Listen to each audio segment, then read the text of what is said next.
Hai, selamat datang di Sabar Talks, tempat di mana kisah hidup jadi pelajaran berharga. Kalau kamu suka cerita yang menyentuh hati, klik subscribe sekarang juga ya.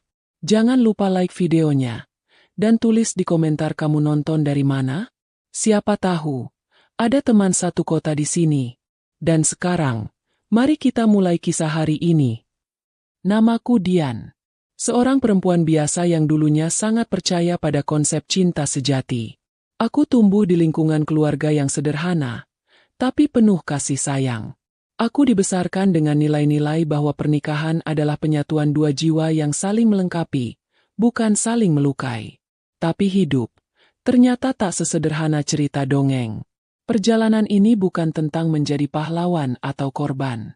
Ini tentang bagaimana sebuah keputusan, yang semula kulihat sebagai bentuk cinta sejati, berubah menjadi pelajaran paling berharga dalam hidupku. Semua bermula ketika aku bertemu Raffi. Raffi adalah seorang pria matang, cerdas, dan bersahaja. Ia bukan pria lajang saat itu. Ia suami dari perempuan lain, ayah dari 2 anak. Tapi entah bagaimana, aku jatuh hati padanya.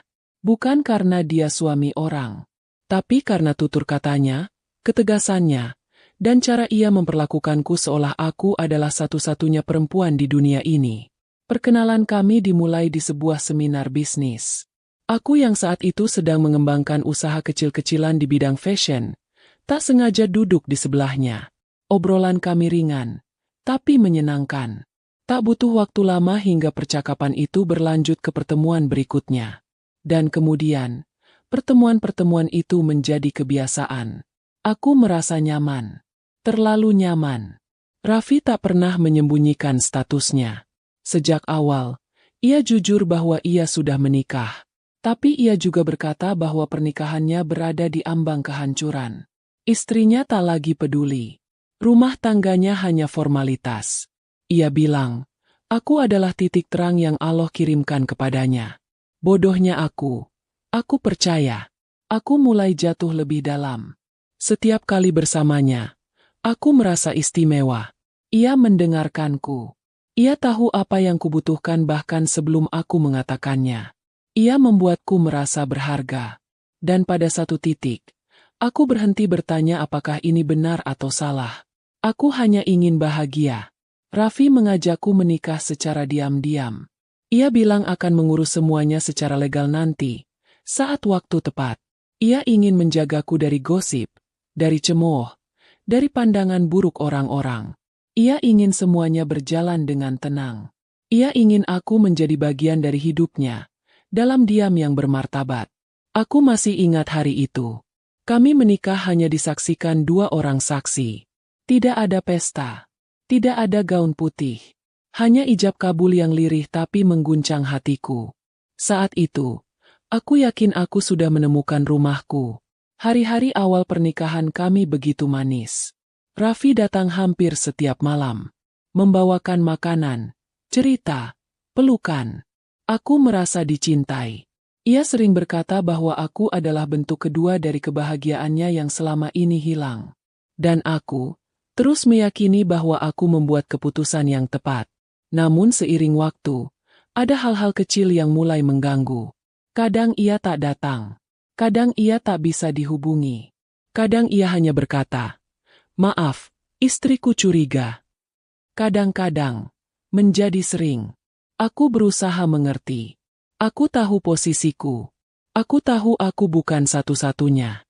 Tapi rasa sabar itu mulai berubah menjadi rasa sakit. Aku mulai bertanya-tanya, apakah aku benar-benar dipilih? Atau hanya jadi pelarian? Aku mulai menyembunyikan tangis di balik senyum. Aku menelan kecewa demi kecewa, sambil terus berkata pada diri sendiri bahwa semua ini akan indah pada waktunya. Bahwa Raffi hanya butuh waktu. Bahwa suatu hari nanti, ia akan benar-benar membawaku ke dalam kehidupannya, bukan hanya ke sela-sela waktunya. Tapi hari itu tak pernah datang. Dan di sanalah, cerita ini benar-benar dimulai. Di antara harapan yang mulai pudar dan kenyataan yang menampar.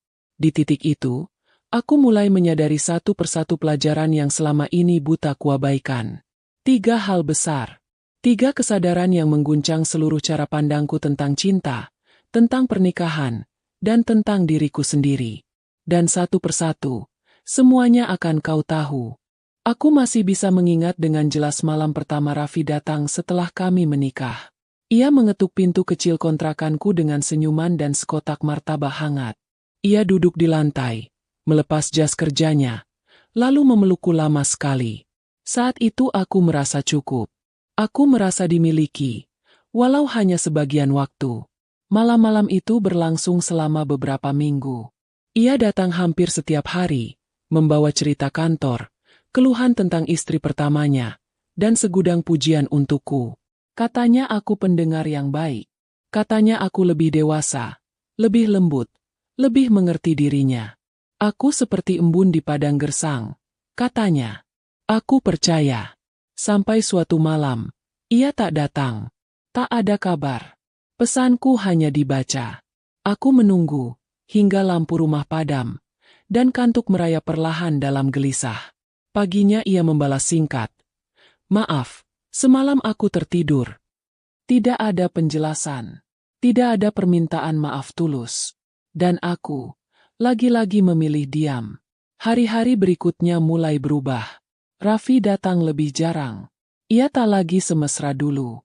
Kadang ia datang larut malam, dengan mata lelah dan senyum terpaksa. Aku tahu, ia mulai terbagi, antara rumahnya yang pertama dan aku yang di sini, yang tak punya suara dalam hidupnya yang resmi. Suatu sore, aku melihatnya dari kejauhan. Ia sedang menjemput anaknya di sekolah.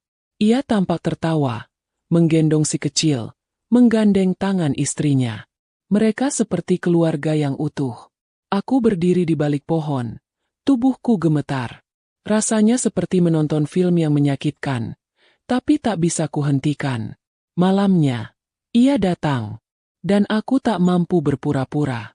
Raffi, kamu masih mencintainya? Tanyaku lirih. Ia menatapku sebentar. Lalu mengalihkan pandangan.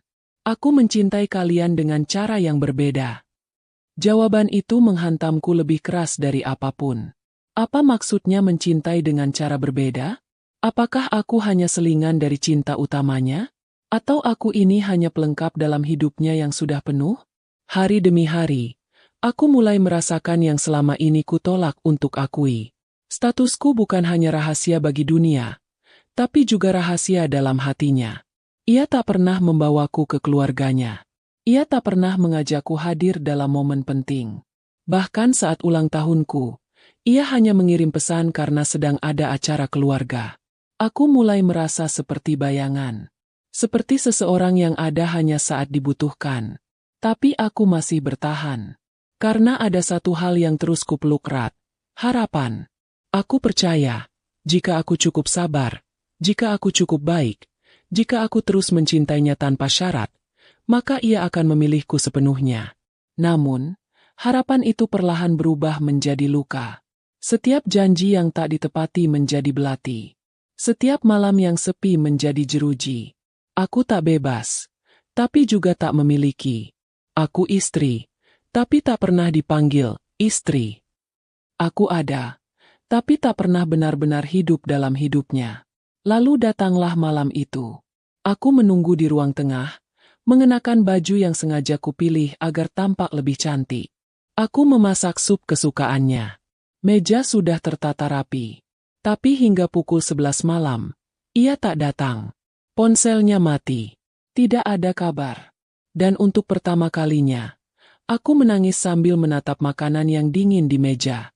Pagi harinya, ia mengirim pesan pendek. Maaf, semalam aku harus ke rumah sakit. Anak sakit. Itu saja. Tak ada, aku akan jelaskan nanti. Tak ada, aku tahu kamu kecewa. Tak ada usaha menenangkan hatiku yang patah. Saat itu aku tahu, manisnya telah habis. Dan aku mulai melihat dengan mata yang baru, bahwa aku telah mencintai ilusi, bukan kenyataan. Aku pikir aku sudah cukup.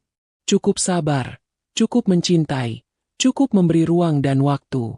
Tapi semakin lama aku bertahan, aku justru merasa semakin kecil. Seperti benang halus yang siap putus kapan saja. Aku hidup dalam bayang-bayang perempuan lain yang tak pernah ku kenal. Tapi bayangannya lebih nyata dari kehadiranku sendiri. Pagi itu, aku duduk di beranda rumah kontrakan yang sepi. Hujan turun perlahan, menetes di pinggir genteng, menimbulkan suara ritmis yang biasanya menenangkan. Tapi pagi itu, suara itu justru menusuk. Dingin, sunyi, dan yang lebih mengiris, kenyataan bahwa aku mulai kehilangan diriku sendiri. 1 tahun sudah aku jalani pernikahan ini, tapi tidak ada yang berubah. Aku masih istri kedua yang hanya diberi waktu sisa. Aku hanya menerima pecahan-pecahan kasih yang tercecer dari rumah utamanya. Dan untuk pertama kalinya, aku membiarkan pikiran itu meresap. Aku tak bahagia. Aku mencoba bicara dengan Raffi. Aku mencoba jujur tentang lukaku. Tapi ia seperti tembok yang tak bisa lagi ditembus. Matanya kosong. Wajahnya tenang. Terlalu tenang. Ia seperti tak lagi melihatku. "Kamu kenapa sih? Akhir-akhir ini sensitif banget," katanya suatu malam setelah aku menangis pelan di sisinya. "Aku cuma butuh kamu lebih hadir," jawabku hati-hati.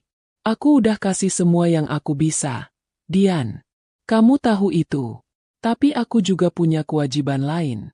Kamu yang minta dimengerti, ya kamu juga harus bisa ngerti."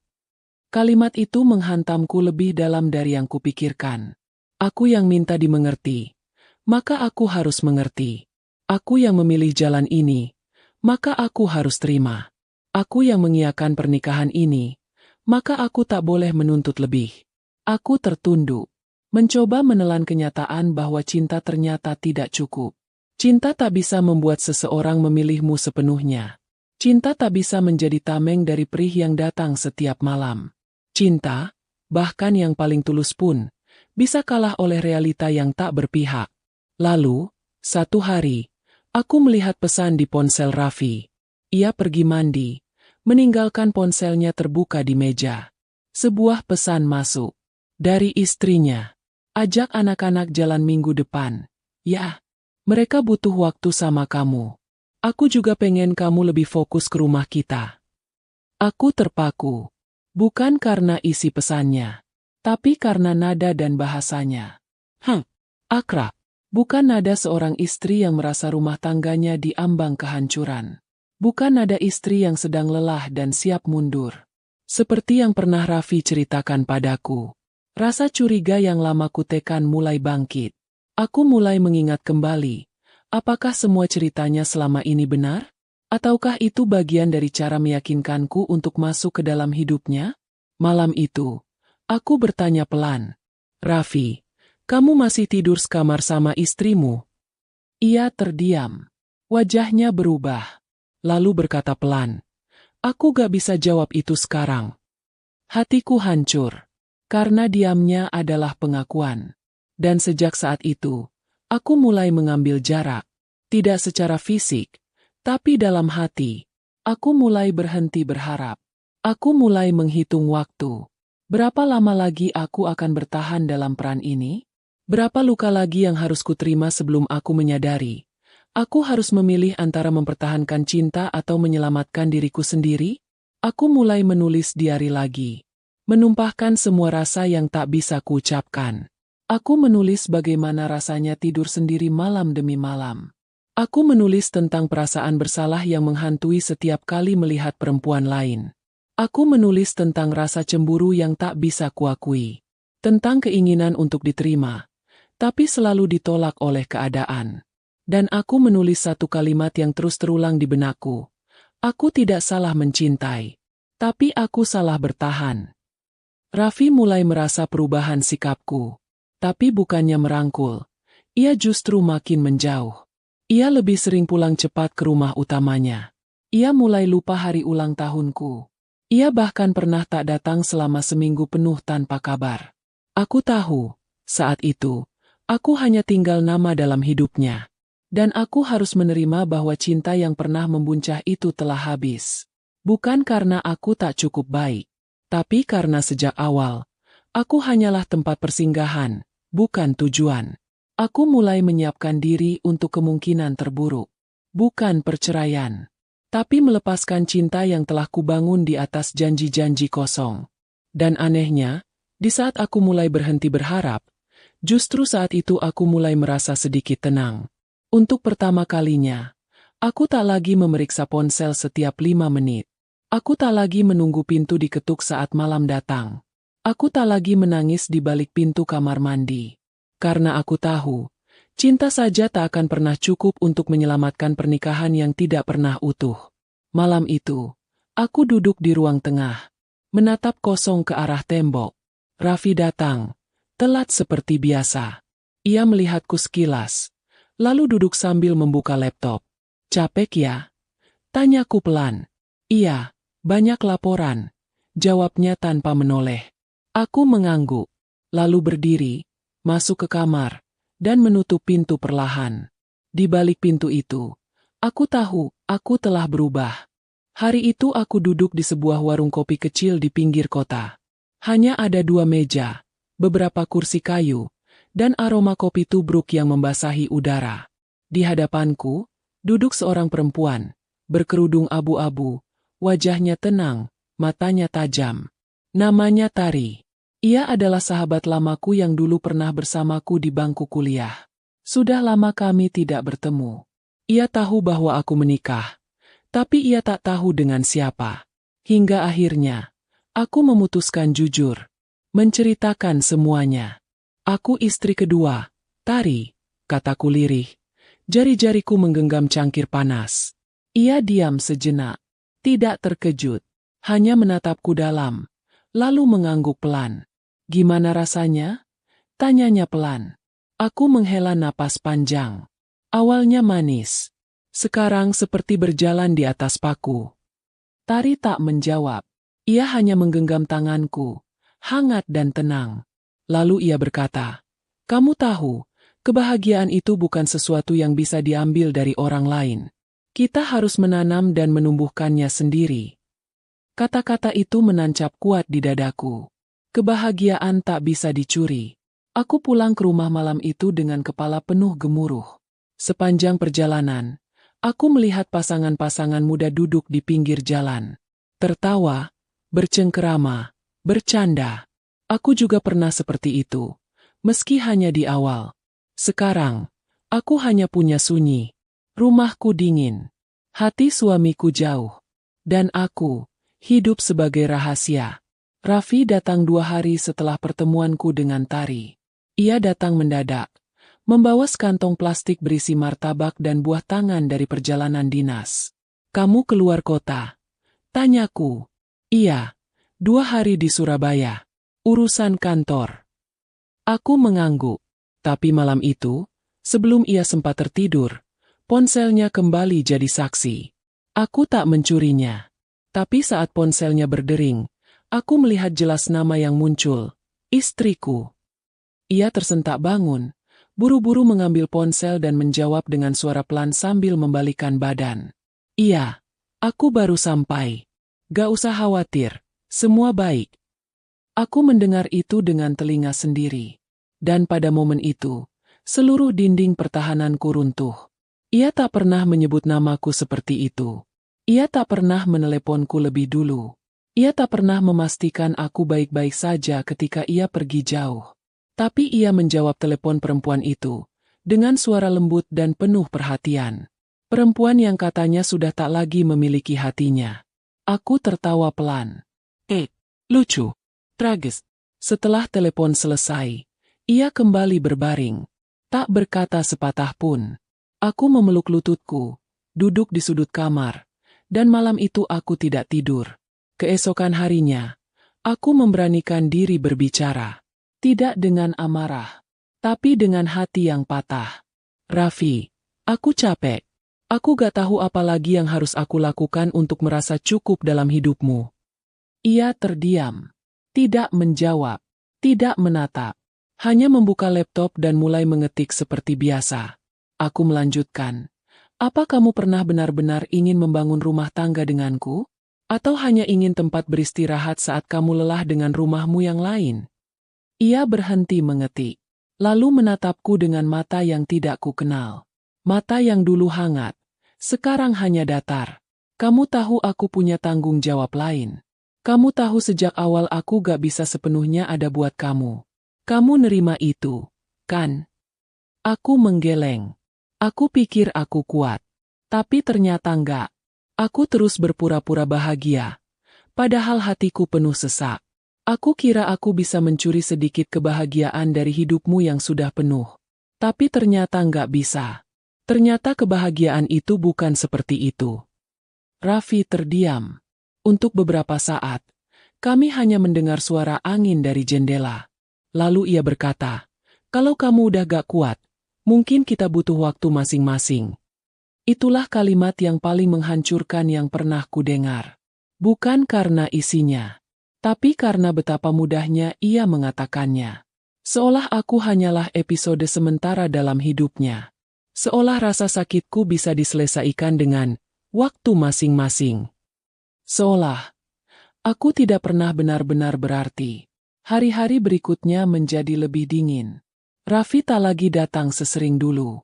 Bahkan pesan-pesanku dijawab semakin singkat. Aku mulai kehilangan jejak dirinya.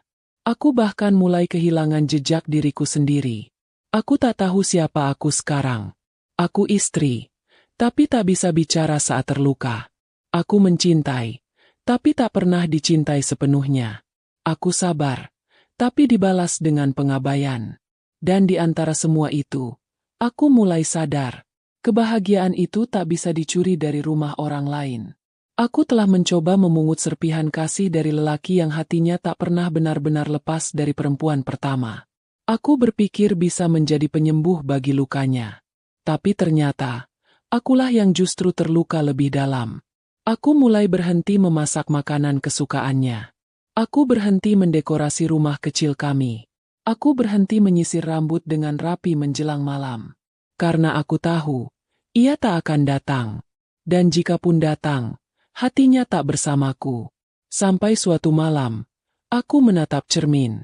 Aku melihat wajah yang pucat, mata sembab, rambut kusut.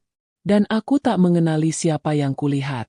Dian, perempuan ceria, pekerja keras, mandiri, tersenyum lebar saat menghadapi dunia. Perempuan itu sudah tak ada. Yang tersisa hanya bayangan seorang istri kedua, yang hidup dalam ruang rahasia, yang duduk di ruang tamu rumah kontrakan, menunggu lelaki yang mungkin tak akan datang. Dan di sanalah aku sadar. Aku harus berhenti. Bukan karena aku lemah, tapi karena aku berhak untuk bahagia. Aku tak ingin menjadi tokoh tambahan dalam hidup orang lain. Aku tak ingin terus menggantungkan senyumku pada kepulangan seseorang yang hatinya bukan milikku. Aku tak ingin hidup dalam diam dan pura-pura kuat. Malam itu, aku menyalakan lampu kamar, menata pakaian di lemari kecil.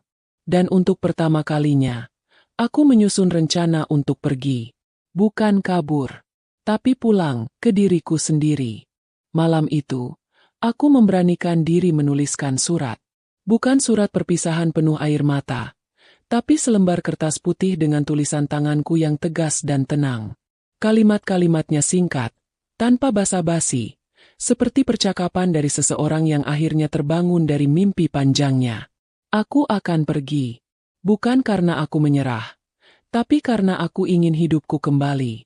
Terima kasih sudah pernah membuatku merasa dicintai, meski tak pernah benar-benar memiliki. Jangan mencariku. Ini bukan ancaman, ini keputusan.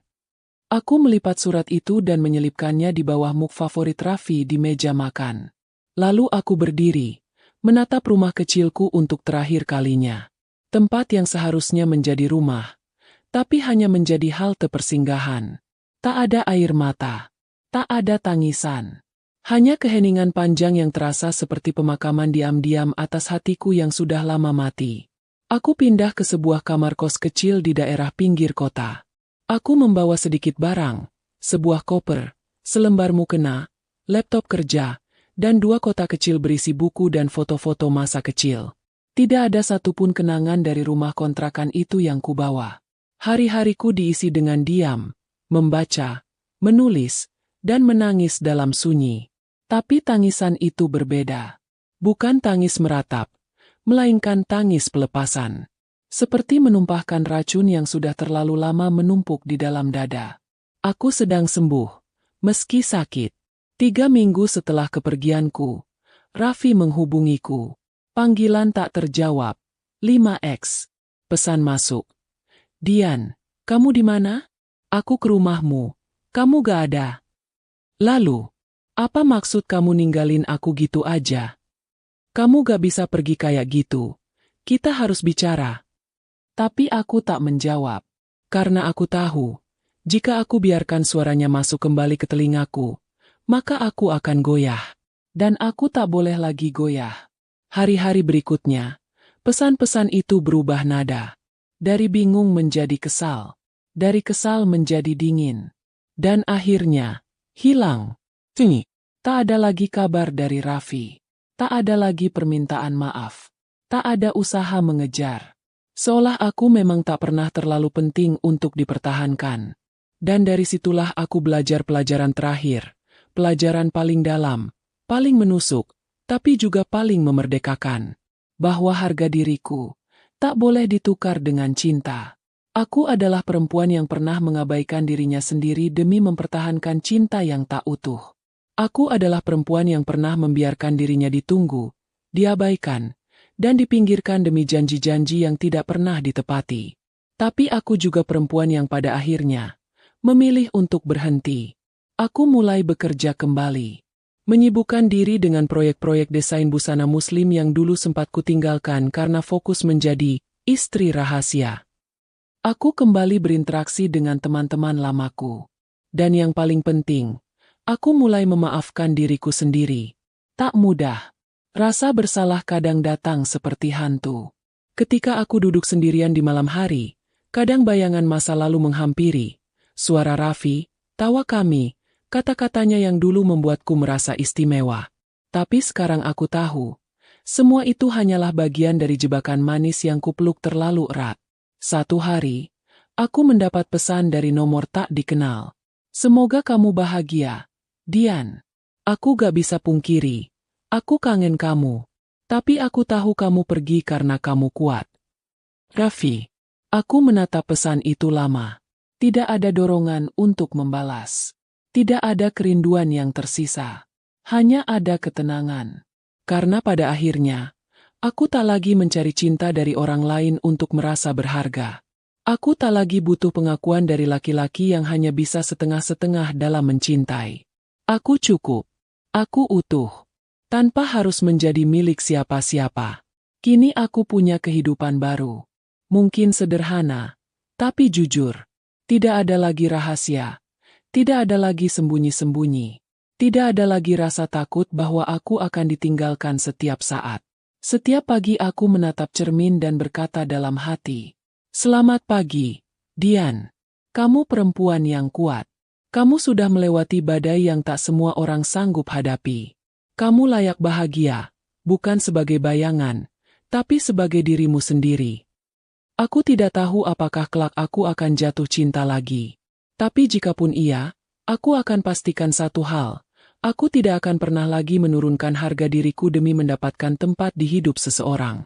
Karena aku sudah belajar, dengan luka yang nyata, bahwa cinta tanpa harga diri hanya akan menggerogoti jiwa. Dan sekarang, aku bebas. Bukan dari lelaki itu, tapi dari diriku sendiri yang dulu tak berani berkata cukup.